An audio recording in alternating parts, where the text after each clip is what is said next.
ताज्या बातम्यांसाठी पाहत रहा तिचा सागर न्यूज।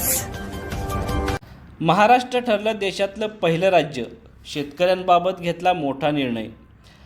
राज्यात विविध शेतकरी कल्याणकारी योजना राबवण्यात येत आहेत। सततच्या हवामान बदलामुळे वाढणाऱ्या नैसर्गिक आपत्ती, पिकांचे नुकसान, वाढता उत्पादन खर्च, कर्जाचा भार आणि बाजारातील अस्थिरता यामुळे शेतकरी अजूनही संकटात सापडत आहेत। त्यामुळे शेतकऱ्यांच्या आत्महत्या प्रश्न ऐरणीवर आला आहे। शेतकरी आत्महत्या थांबवण्यासाठी राज्य सरकारने महत्त्वाचा निर्णय घेतला आहे। असा निर्णय घेणारं महाराष्ट्र हे देशातील पहिलं राज्य ठरलं आहे। राज्यात शेतकरी आत्महत्या प्रतिबंध करण्यासाठी राज्य सरकारकडून कृषी विभागाद्वारे राज्यस्तरीय टास्क फोर्स स्थापन करण्यात आला आहे। हा टास्क फोर्स आत्महत्येस कारणीभूत घटकांचा अभ्यास करणार आहे। यासाठी स्वतंत्र शेतकरी आत्महत्या प्रतिबंध टास्क फोर्स स्थापन करण्यात आला आहे। कृषी आयुक्त सूरज मांढरे यांनी या निर्णयाची माहिती दिली। शेतकऱ्यांच्या मानसिक, सामाजिक, आर्थिक आणि हवामान बदलाच्या पार्श्वभूमीवर एकत्रितपणे अभ्यास करण्याचा उद्देश या टास्क फोर्सचा आहे। या टास्क फोर्सच्या कामकाजाला मानवी संवेदना आणि वैज्ञानिक दृष्टिकोन मिळेल अशी आशा सरकारला आहे।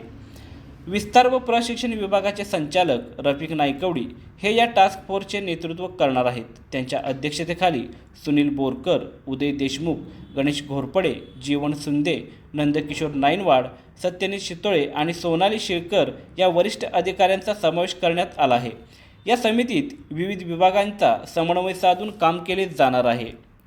शेतकरी आत्महत्या हा प्रश्न केवळ आत्महत्येनंतर आर्थिक मदत देण्यापुरता मर्यादित नाही। शेतकऱ्यांना आर्थिक सक्षम करणे, त्यांचे उत्पन्न वाढवणे, जोखीम कमी करणे आणि मानसिक आधार देणे हे अधिक महत्त्वाचे आहे। यासाठी कृषी विभागातील विविध योजना इतर विभागांशी समन्वय साधून अधिक प्रभावीपणे राबवण्यात येणार असल्याचे कृषी आयुक्त सूरज मांढरे यांनी सांगितले।